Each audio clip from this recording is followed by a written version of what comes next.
Dios les bendiga. Quiero agradecer primeramente a Dios por permitirme estar en mi segunda cumbre en calidad de expositor.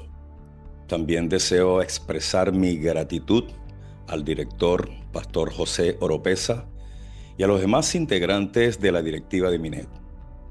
Asimismo, también quiero honrar la vida de personas que han marcado profundamente mi formación académica, como lo es el doctor Luis Alvarado, el doctor Rafael Mendoza, mi mentor Esteban Parimoyo y el profesor Hugo Peraza. No puedo dejar de mencionar a mis amigos que han estado conmigo hombro a hombro, animándome en cada paso en mi vida ministerial. Mis amigos de facultad, el pastor Otiel Morales, el profeta Jaime Botello, Arnaldo Arenas, Wilmer Pérez, Amílcar Rodríguez, Andreina Peralta, Gregorio Acosta, Devirmar Pernalete, Rudy Lameda y esa larga lista de personas que han sido un gran apoyo para mi vida personal y ministerio.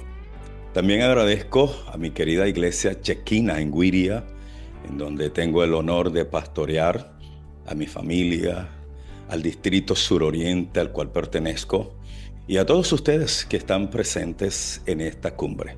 Dios les bendiga con crece y con todo género de bendición. La lista de agradecimiento es extensa y no quiero que nadie se sienta olvidado. Gracias a cada uno por ser parte de este camino y por su apoyo constante. Dios le bendiga por eso. Hoy nos ha tocado hablar de esta realidad de la educación cristiana, particularmente relacionada a los dones espirituales, su uso, su propósito en la iglesia actual. Y quiero decir que desde los primeros días de la iglesia, los dones espirituales han sido un reflejo tangible de la gracia divina y el propósito eterno de Dios para la edificación del cuerpo de Cristo. Sin embargo, su uso y comprensión han generado debates y desafíos a lo largo de los siglos. ¿Qué lugar ocupan hoy estos dones en la vida cristiana? Esas son preguntas. ¿Cómo podemos redescubrir su relevancia, corregir su mal uso y alinearlos con el propósito original que Dios estableció con ellos? Estas preguntas nos invitan a explorar un tema tan fascinante como necesario para la edificación de la iglesia actual. Así que este diálogo nos desafía a profundizar en las Escrituras, a considerar las implicaciones teológicas e históricas de los dones espirituales y a reconocer su impacto en la vida cristiana actual. Y es en ese sentido que haremos un recorrido por el contexto bíblico, estudiando la profundidad y la anchura del río de los dones espirituales desde una perspectiva bíblica y escatológica. También aprenderemos cómo utilizarlos para glorificar a Dios y fortalecer su iglesia. Con una mente y con corazones abiertos, nos disponemos a reflexionar sobre este tema con el propósito de edificar la iglesia y glorificar al Señor. Así que considero que empezar esta temática redescubriendo la continuidad de los dones espirituales en la iglesia, yo considero que este primer punto es clave y es clave para poder darle sentido el resto de la conferencia. De lo contrario, no tendría razón de hablar del continuismo de los dones espirituales. Por eso voy a utilizar argumentaciones bíblicas, teológicas, históricas y prácticas. Y lo voy a abordar con firmeza, pero también con respeto. Con respeto, entendiendo que los ajustes y correcciones que podamos hacer en este diálogo educativo tienen como propósito edificar a la iglesia de Cristo y darle la gloria a Dios, no destruir a nadie. Una de las características de un diálogo sobre este tema creo que debe empezar con puntos de encuentro. Por ejemplo, un reconocimiento hermenéutico como el propuesto por Duval y Hay y otros eruditos, coincidimos en que la iglesia en Corinto nació en un entorno cultural greco-romano donde la retórica, la sabiduría, el conocimiento y ciertos aspectos del culto pagano eran profundamente valorados por la sociedad del entonces.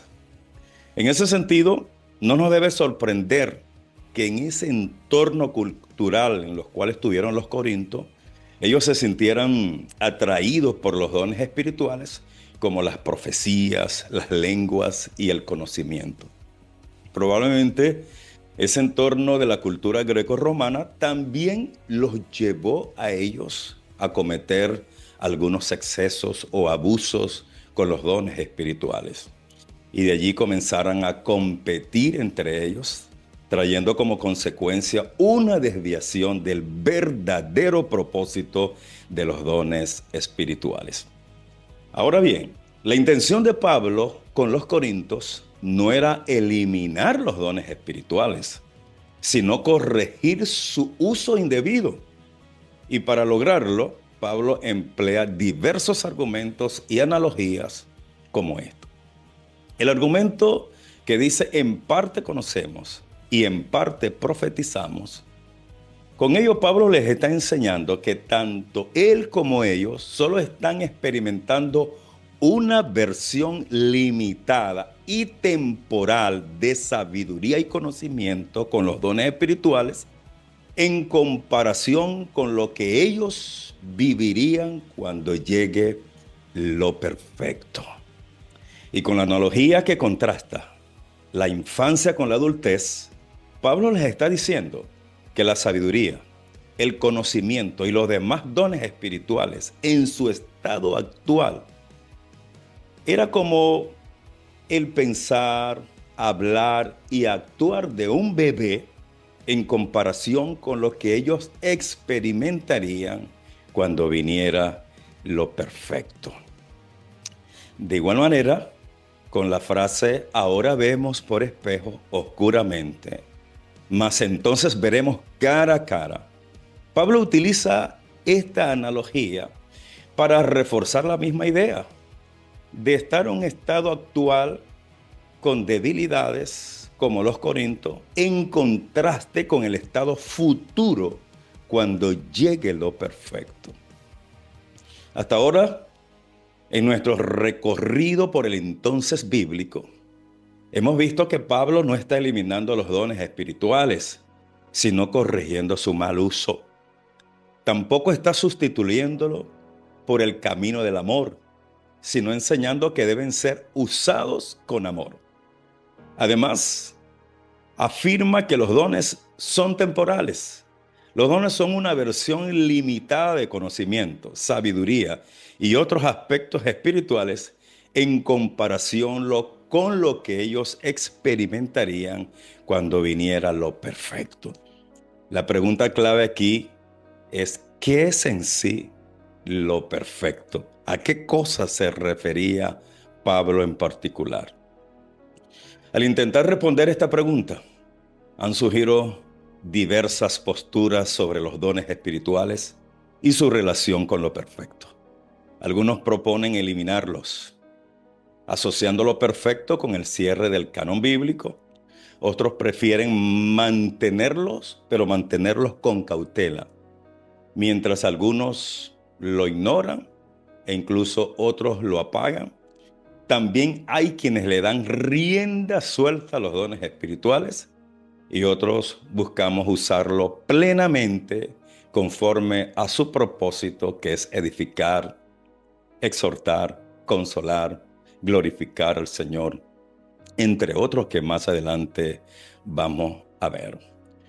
Comparativamente, estas posturas reflejan un espectro amplio de interpretaciones, desde la eliminación total hasta el uso pleno y correcto.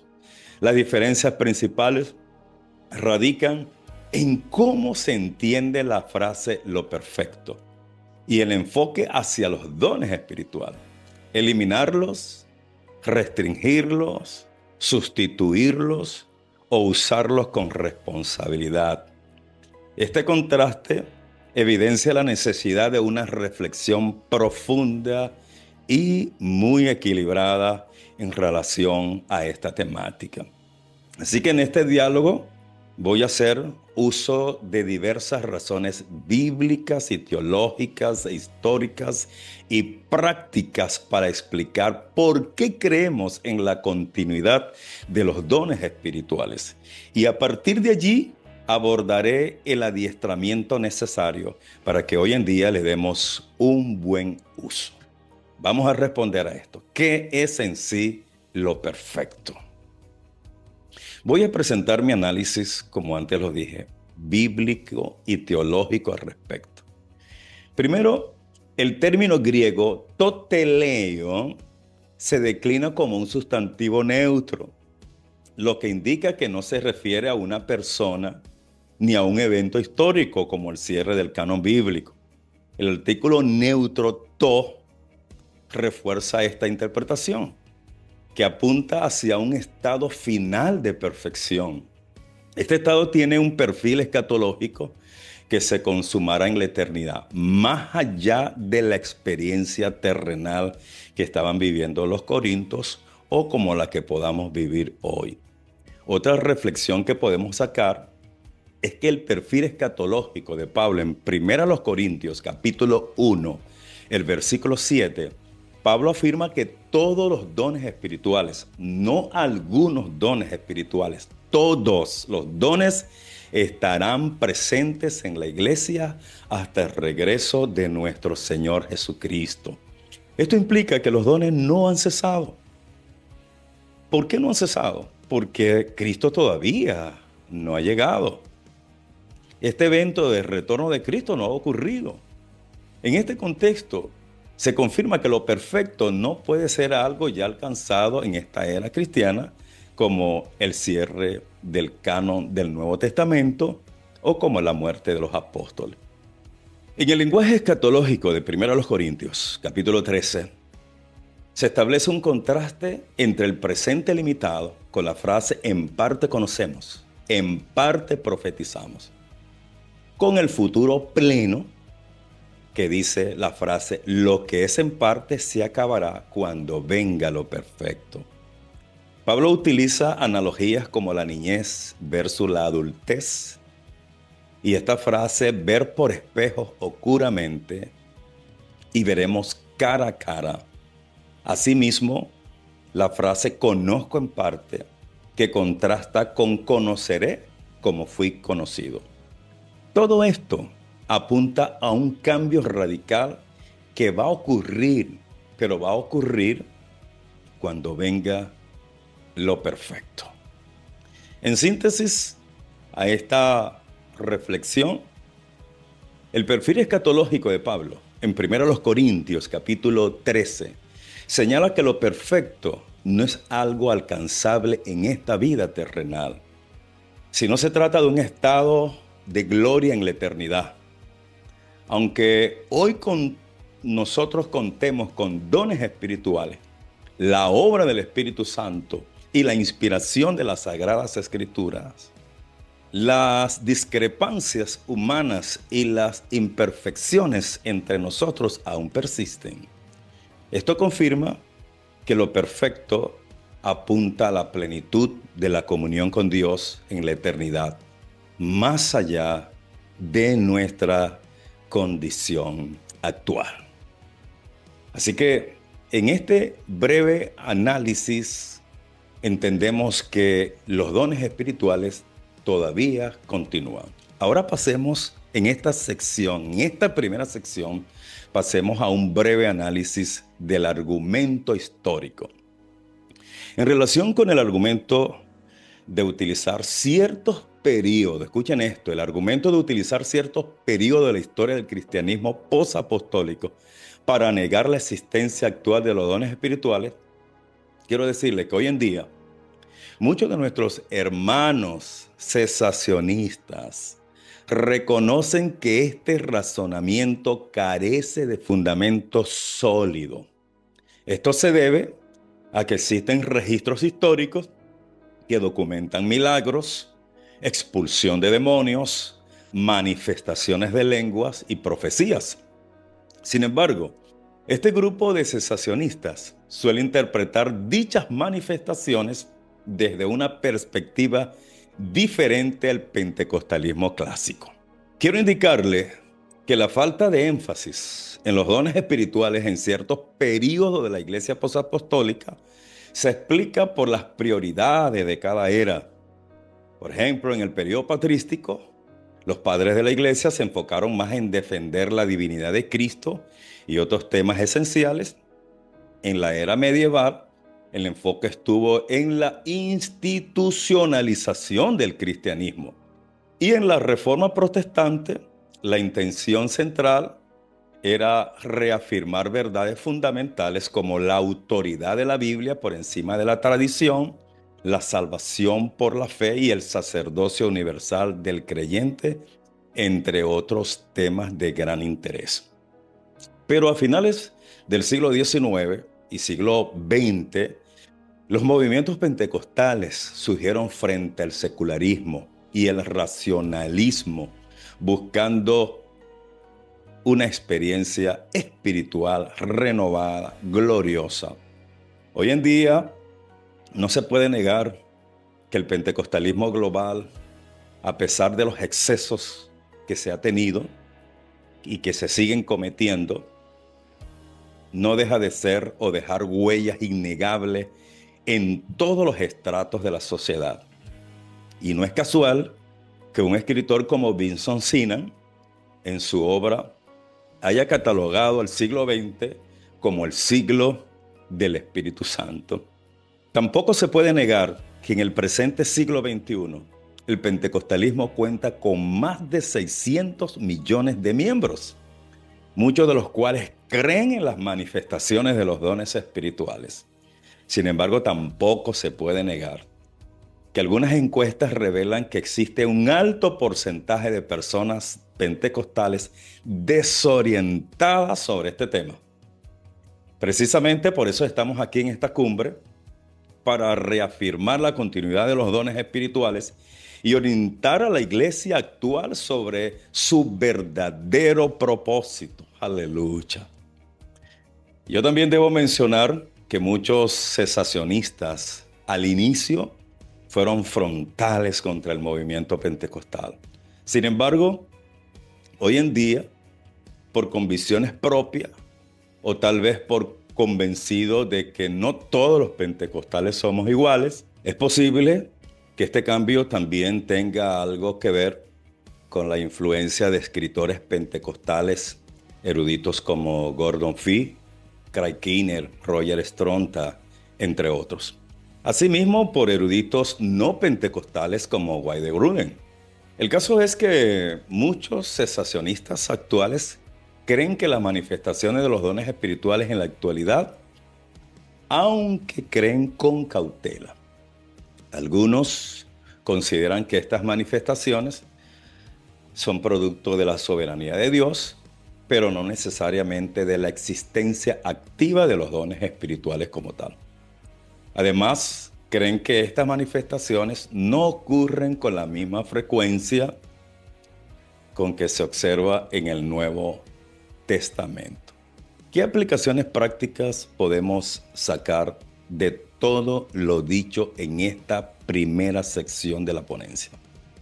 En este breve pero sustancioso análisis bíblico, teológico e histórico acerca de las posturas sobre los dones espirituales, concluimos la primera sección de la ponencia con 3 reflexiones prácticas.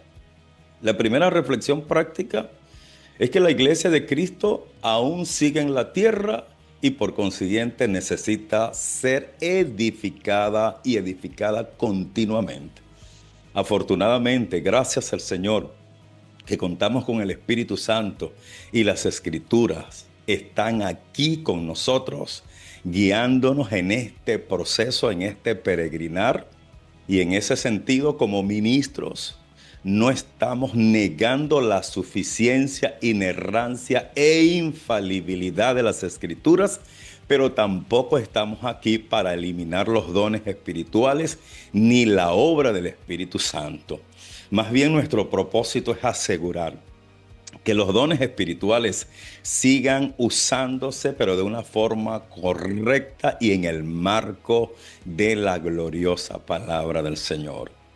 También reflexionamos en esta primera sección que así como los corintios fueron influenciados por su entorno grecorromano y en su humanidad dieron mal uso a los dones espirituales, nuestras iglesias también pueden ser salpicadas por el entorno cultural, denominacional y personal y generar con esto una competencia y divisiones en el cuerpo de Cristo. Sin embargo, quiero acotar que la culpa aquí no recae en los dones espirituales ni en las escrituras, sino en nuestra fragilidad como ser humano. Y esto ilustra perfectamente con la metáfora de tener un precioso tesoro como el ministerio y los dones espirituales, pero guardado en vasos de barro. Otra reflexión que podemos traer en esta primera sección de la ponencia: como iglesia debemos aprender tanto de los aciertos como de los desaciertos de la historia del cristianismo posapostólico. Y eso incluye nuestra propia historia pentecostal aún en curso. No podemos eclipsar una verdad para atender otra. Hoy, con humildad y compromiso, buscamos enseñar sobre los dones espirituales, sin descuidar la educación teológica, abrazando ambas dimensiones como esenciales para cumplir el propósito de Dios, porque sólo así podremos avanzar con pasión y unidad, siendo una iglesia pentecostal que refleje tanto el poder del Espíritu Santo como la profundidad de la palabra, transformando vidas y glorificando a nuestro Señor Jesucristo. Y esto no es solo la iglesia de perfil pentecostal, sino la iglesia de Cristo, los redimidos por la sangre de Cristo de las diferentes versiones del cristianismo evangélico. Bien, hasta aquí hemos hecho una demostración bíblico, teológica e histórica y práctica de la continuidad de los dones espirituales. Esta sección vamos a dedicarla a descubrir, desarrollar los dones espirituales en el cuerpo de Cristo. Considero que es un tema crucial que ha sido relegado en la educación cristiana en cierta medida, la cual se ha enfocado más en formar ministros para el ministerio que en capacitar a los miembros de la iglesia local para ejercer sus dones espirituales. Por ello resulta vital dedicar tiempo y espacio a reflexionar sobre el uso adecuado de estos dones y responder preguntas como: ¿con qué frecuencia deberían ocurrir estas manifestaciones hoy? Así que en este descubrimiento y desarrollo del ministerio y de los dones espirituales en el cuerpo de Cristo, creo que lo dicho debe partir por presentar primero una definición bíblica de lo que es en sí el ministerio y la participación de los miembros de la iglesia local. El término bíblico para hablar de ministerio proviene del griego diaconía. Y este término, en términos generales, lo que significa servicio o labor de ayuda. Y se aplica tanto a los ministros de oficio como a todos los miembros del cuerpo de Cristo, ya que todos están llamados a servir en diferentes capacidades dentro de la obra de Dios. En ese sentido, en Colosenses capítulo 1, versículo 18, el escritor afirma que Cristo es la cabeza del cuerpo, que es la iglesia. Por otro lado, 1 Corintios capítulo 12, versículo 13, enseña que todos fuimos bautizados en un solo cuerpo, ya sean judíos o griegos, esclavos o libres, y que todos hemos bebido de un mismo espíritu. Todo aquel que ha sido redimido por la sangre de Cristo ha sido incorporado en el cuerpo de Cristo, que es la iglesia. En este caso, el término cuerpo se refiere a la iglesia universal formada por todos los creyentes en cualquier lugar y tiempo. Sin embargo, la Biblia también utiliza este término cuerpo para referirse a la iglesia en su expresión regional como un grupo de creyentes en una región específica o a la iglesia local. Es importante que cada miembro de la iglesia comprenda que no solo forma parte del cuerpo de Cristo, sino también que está llamado a desempeñar un rol activo en la iglesia local. Efesios capítulo 4, versículo 16, nos enseña de que en todo el cuerpo, para referirse a la iglesia universal, también lo que dijimos regional o local, bien concertado y unido entre sí por todas las coyunturas que se ayudan mutuamente, según la actividad propia de cada miembro, recibe su crecimiento para ir edificándose en amor.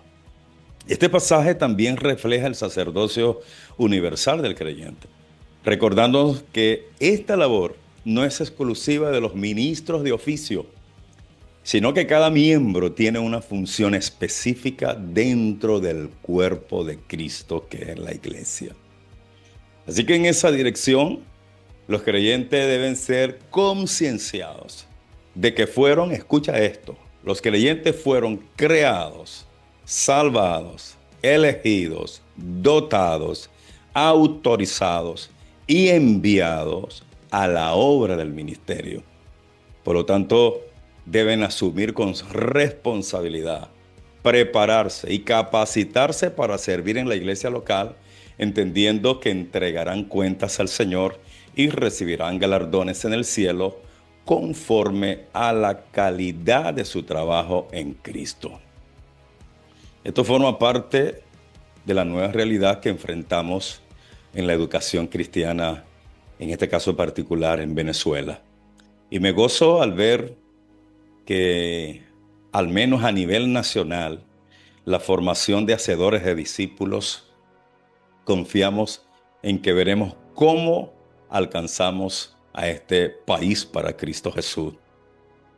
Pero no solo hay que capacitar a cada miembro del cuerpo con estrategias y habilidades humanas, sino con las armas espirituales.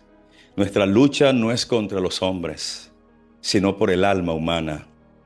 Las almas de nuestra milicia, la Biblia dice que no son carnales, sino poderosas en Dios para destrucción de fortalezas espirituales.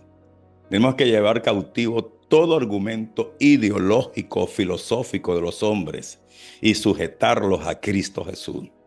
Todo esto precisa capacitar a todos los miembros de la Iglesia nacional y local. Capacitarlo en el ejercicio y en el buen uso de los dones espirituales. En este sentido, ya reafirmé en parte el sacerdocio universal del creyente y quiero que repitan conmigo estas frases. Digan: fui creado, salvado, escogido, dotado, autorizado y encomendado para el ministerio. ¿Pueden volver a repetirlo? Fui creado, salvado, escogido, dotado, autorizado y encomendado para el ministerio.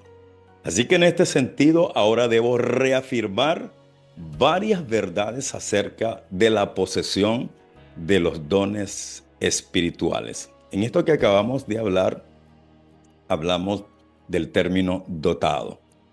Creo que debo comenzar afirmando que todos, escuchen esto, todos los redimidos por la sangre de Cristo tienen dones espirituales. En 1 Corintios capítulo 2, versículo 14, se afirma que el hombre natural no percibe las cosas que son del Espíritu de Dios. Porque para él, para ese hombre natural, esas cosas son locuras. Y no las puede entender, porque han de discernirse espiritualmente. Cada cristiano redimido por Jesús tiene por lo menos un don espiritual. Esta es otra de las verdades que tenemos que reafirmar sobre eso. La Biblia dice, pero a cada uno le es dada la manifestación del Espíritu para provecho. Primero los Corintios 12:7.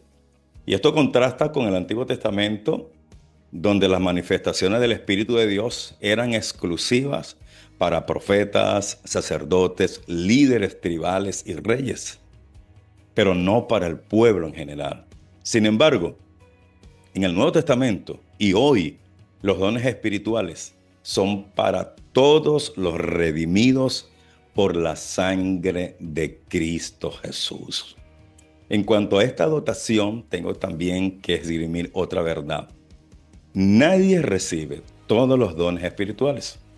Primero los Corintios 7:7 dice, cada hombre tiene su propio don de Dios, uno a la verdad de un modo y otro de otro modo. Ahí está, cada hombre tiene su propio don de Dios, uno de un modo y otro de otro modo. Y en primero los Corintios capítulo 12, versículos 29 y 30, Pablo formula preguntas retóricas importantes como estas. ¿Son todos apóstoles? ¿Son todos profetas? ¿Son todos maestros? ¿Hacen todos milagros? ¿Tienen todos dones de sanidad? ¿Hablan todos lenguas? ¿Interpretan todos? Estas preguntas dejan claro que ningún creyente posee todos los dones espirituales, ya que estos son distribuidos en el cuerpo de Cristo según la voluntad del Espíritu Santo. Otra verdad que tengo que esgrimir en esta hora es que los dones que aparecen en 1 Corintios capítulo 12 no son los únicos dones espirituales. En Romanos capítulo 12 se registran otros carismas espirituales, mientras que en Efesios se describen oficios ministeriales. Además, yo creo que es posible que existan otros dones espirituales implícitos en otros libros del Nuevo Testamento, que nosotros, por ejemplo, no podamos visualizar explícitamente. Otra quinta verdad, o una quinta verdad, es que los dones espirituales son una gracia divina y no algo que se pueda adquirir o ganar por méritos propios. La Biblia dice que los dones los da el Espíritu Santo como Él quiere. Esto subraya que su origen es completamente divino y no depende de esfuerzos humanos ni la intención que tuvo, por ejemplo, Simón el mago. Para finalizar este subpunto de esta sección, quiero citar textualmente a Robert Menzies, quien en su obra Esta historia es nuestra historia afirma: el mensaje es claro. Así como Jesús fue ungido por el Espíritu para cumplir su vocación profética, también los discípulos de Cristo han sido ungidos como profetas del fin del tiempo para proclamar la palabra del Señor. Dicho esto, paso a responder una inquietud que han tenido tanto los continuistas moderados como los cesacionistas cautelosos, pero voy a hablar de varias verdades al respecto. Así que, como dice mi buen amigo Omni Pinto, tome apunte. Quiero rememorar lo siguiente. En el recorrido hermenéutico de este asunto, después de medir la profundidad y la anchura del río entre el entonces bíblico y el ahora, hay quienes se han quedado en la ribera del río, es decir, en el entonces bíblico. Otros han intentado cruzar el río nadando y algunos han decidido construir un puente entre el entonces y el ahora. Han decidido construirlo para que sobre ese puente transiten los principios del pasado bíblico aplicado al mundo actual. Saca usted sus conclusiones, pero voy a circunscribirme a los principios bíblicos, teológicos e históricos que abordamos en la primera sección de esta ponencia para realizar las aplicaciones prácticas sobre el buen uso de los dones espirituales. Y voy a esgrimir varias cosas aquí, compartirles varios asuntos. Todos los dones espirituales son sobrenaturales. No se trata de que algunos son extraordinarios y otros son ordinarios. El hecho que por las razones culturales grecorromanas, que hablamos acerca de los corintios y también salpicamos los latinos, que nos sintamos atraídos por estos dones espirituales y se hayan convertido todo esto en un debate, no significa que los dones de servir, dar, exhortar, escuchen esto, enseñar, administrar, liderar y otros dones espirituales no sean sobrenatural como los dones de revelación, milagros, lenguas, profecía, discernimiento de espíritus, entre otros. Esto se debe a que todos proceden del mismo espíritu, por eso son sobrenaturales. Y esos dones sobrenaturales nos capacitan a los santos para el ministerio. Además, quiero decir que no es lo mismo realizar la obra de evangelista que ser un evangelista. En Hechos 6, para administrar en el servicio diario, se requería ser lleno del Espíritu Santo, tener sabiduría y una buena reputación. Esto no es un asunto limitado a habilidades o a estrategias naturales, sino que implica una dependencia y una investidura del Espíritu Santo. Quiero que presten atención a esto. La forma como se emplearon los dones de revelación en el período inspiracional, esos dones cumplían doble función. Escuchen bien eso, doble función. Una de carácter autoritativo y la otra función estaba orientada a la edificación práctica del pueblo de Dios. Pero todos los dones de revelación, enseñanza, predicación, en función inspiracional, ya terminaron con el cierre del canon de la Biblia. Es decir, no se deja abierta la función autoritativa ni inspiracional de profecías, enseñanzas, predicaciones y cosas semejantes que intenten revelar un misterio oculto de la eternidad o una doctrina que no esté escrita en la Biblia. Nadie puede venir a hablar de cosas que ojo no vio, ni oído oyó, ni de aspectos de la eternidad que no estén revelados en las Sagradas Escrituras. Nadie puede revelar lo escrito en la carta perdida a los Corintios y a los Laodicenses. Por favor. Además, quiero indicar que el mismo Pablo, a quien le fue revelado el misterio oculto del Evangelio, cuando fue llevado al tercer cielo, no habló de cosas que no le estaban permitidas expresar. Además, en cuanto a los dones de revelación en función no inspiracional, Pablo afirmó que profetizaba en parte y veía por espejo, pero que llegaría el momento que vería cara a cara. Esto sucederá cuando llegue lo perfecto, en la eternidad. Y ya hemos explicado que lo perfecto aún no ha llegado. Tal vez algunos de ustedes se estén preguntando, ¿usted quiere decir que no existen los dones de profecía hoy en día? No, no he dicho eso. Yo sí creo que existen, pero en la segunda función del cual le hablé. La segunda función con la que se usaban también en el Nuevo Testamento. Recuérdense que hablé de dos funciones. Les hablé de esos dones en función autoritativa e inspiracional y también su función no autoritativa usada con un propósito práctico de edificar, exhortar, consolar a la iglesia del Señor. Por ejemplo, los dones de revelación en el Nuevo Testamento, así como en la actualidad, deben utilizarse para edificar y no para destruir, dividir o generar confusión en la iglesia. La exhortación, ya sea a través de profecías, enseñanzas, predicaciones u otros medios, tienen como propósito ayudar a las personas a volver al camino correcto, animarles y fortalecerles.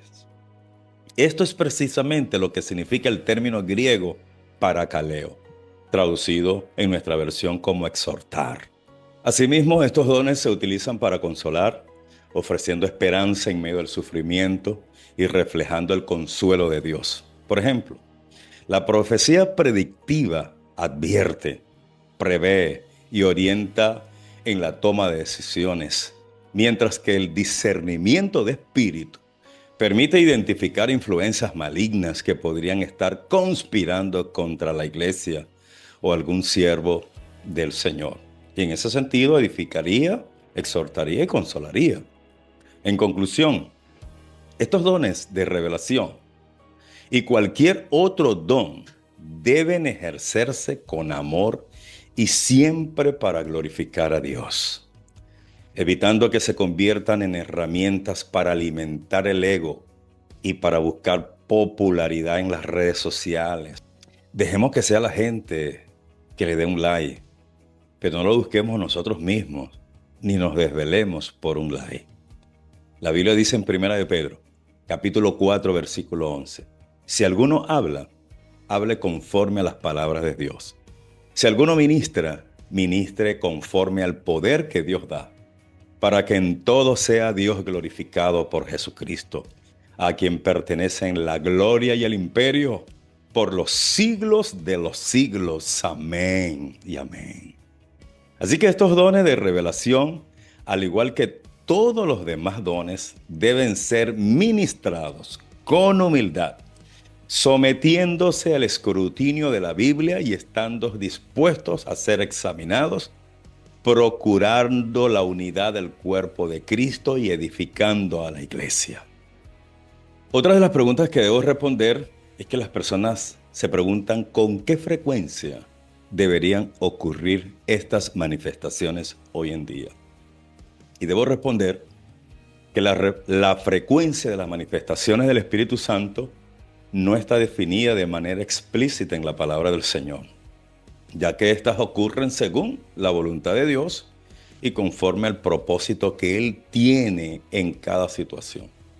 Sin embargo, hay algunos principios bíblicos que pueden ayudarte a entender mejor este punto en particular. Y uno de ellos es que Dios obra soberanamente. Las manifestaciones del Espíritu Santo no son algo que podamos programar o controlar nosotros. En 1 Corintios capítulo 12, versículo 11, Pablo explica que el Espíritu reparte los dones y los manifiesta como Él quiera, donde quiera y como quiera. Esto significa que la frecuencia depende totalmente de la voluntad o la soberanía del Señor. Lo segundo que debo responderte con respecto a esta pregunta es que aunque no podamos controlar la frecuencia, sí podemos mantenernos en una posición espiritual fervorosas, una condición espiritual que se manifieste el Espíritu de Dios en cada actividad, en cada salón de clase, en cada predicación, en esta misma conferencia. Esto incluye una vida de oración, comunión con Dios, obediencia a su palabra, sensibilidad al Espíritu Santo. Según Romanos capítulo 8, versículo 14, la Biblia dice que cuando estamos alineados con Dios, es más probable que experimentemos su obra sobrenatural. Lo tercero que debo responderte sobre esta pregunta es que las manifestaciones del Espíritu Santo no ocurren simplemente para nuestra satisfacción personal, sino para cumplir un propósito específico como edificar la iglesia, glorificar a Dios o alcanzar a los perdidos, que es lo que aparece generalmente en el Nuevo Testamento en Lucas Hechos. Eran, por ejemplo, llenos del Espíritu Santo y predicaban la palabra de Dios. Eran llenos del Espíritu Santo y hablaban en lenguas. Eran llenos del Espíritu Santo y profetizaban. Llenos del Espíritu Santo se pararon y testificaron con poder. En 1 Corintios capítulo 14, versículo 12, Pablo anima a los creyentes a buscar los dones espirituales con el propósito de edificar el cuerpo del Señor Jesucristo. Eso lo vemos en el libro también de los Hechos, donde vemos manifestaciones del Espíritu Santo que ocurrían en momentos claves para que el Evangelio avanzara. Hechos 2, Hechos capítulo 10, Hechos capítulo 19. Y esto a nosotros nos sugiere que las manifestaciones pueden ser más frecuentes en tiempos de avivamiento o cuando Dios esté llevando a cabo un movimiento especial como el que está haciendo hoy en día. Así que en resumen, no hay una frecuencia ideal, medible, para que las manifestaciones del Espíritu Santo sean en este tiempo de esta forma o de aquella forma. Estas van a ocurrir según la voluntad de Dios y según el propósito de Dios. Lo más importante es que nosotros estemos disponibles espiritualmente, sensibles al Espíritu y buscar una relación íntima con el Señor para ser un instrumento útil en sus manos. Quiero citar a Daddy Hong, el actual director de la Facultad Teológica de América Latina. Él en su proyecto de grado propone una cultura del espíritu para el salón de clase. En esencia, la tesis propone un cambio cultural en la educación teológica superior. También podríamos decir un cambio en la educación teológica a nivel de licenciatura, a nivel básico y a nivel también de iglesia, para recuperar la esencia pentecostal en el aula, en nuestro servicio. Hong argumenta que al transformar el rol del docente y el ambiente educativo, es posible contrarrestar el declive espiritual y fomentar un alumnado ardiente y comprometido con las manifestaciones del Espíritu Santo. Este enfoque de Hong busca que las aulas sean espacios donde los estudiantes no solo adquieran conocimiento teológico, sino también vivan experiencias espirituales profundas que reflejen la identidad pentecostal en el aula de clase. Así que para concluir esta ponencia con estos dos puntos centrales, como el redescubrimiento de la continuidad de los dones espirituales y el descubrimiento y desarrollo de los dones espirituales en la iglesia, los dones espirituales no son una reliquia del pasado, ni simples herramientas temporales. Son expresiones vivas de la gracia de Dios, diseñadas para edificar la iglesia y glorificar el nombre del Señor. A lo largo de los siglos, su uso ha sido debatido, malinterpretado y a veces ignorado. Sin embargo, las Escrituras invitan a redescubrir su relevancia y abrazarlos con amor, responsabilidad y con propósito. En este diálogo se nos desafía a mirar más allá de las divisiones humanas, más allá de las limitaciones terrenales, para comprender qué es en sí lo perfecto. Lo perfecto no es algo que podamos alcanzar en esta vida, sino una promesa gloriosa en la eternidad. Y mientras tanto, los dones espirituales siguen siendo herramientas divinas para fortalecer la iglesia, unir el cuerpo de Cristo y manifestar el poder de Dios en un mundo que necesita desesperadamente la luz del Evangelio y el poder de Jesucristo.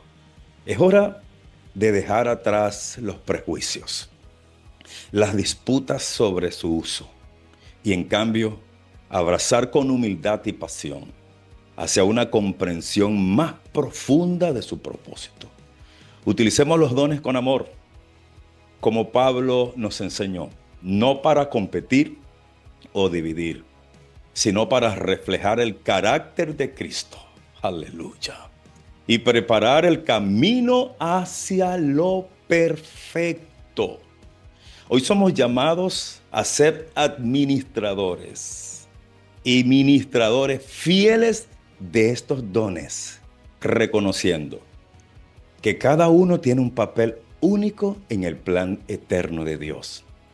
La frase clave de todo esto, de lo que estamos diciendo, es combinar espíritu y escritura, conocimiento y fervor. Que el Señor te bendiga ricamente. Estoy aquí para responder con humildad algunas inquietudes de ustedes. Dios me les guarde, Dios nos fortalezca Este es nuestro mejor momento. Para esta hora hemos nacido. Para esta hora Dios nos ha permitido quedar para ministrar con el Espíritu y la palabra del Señor, los dones espirituales y la gracia que el Señor ha puesto en nuestras manos. Estoy a su disposición si hay alguna pregunta.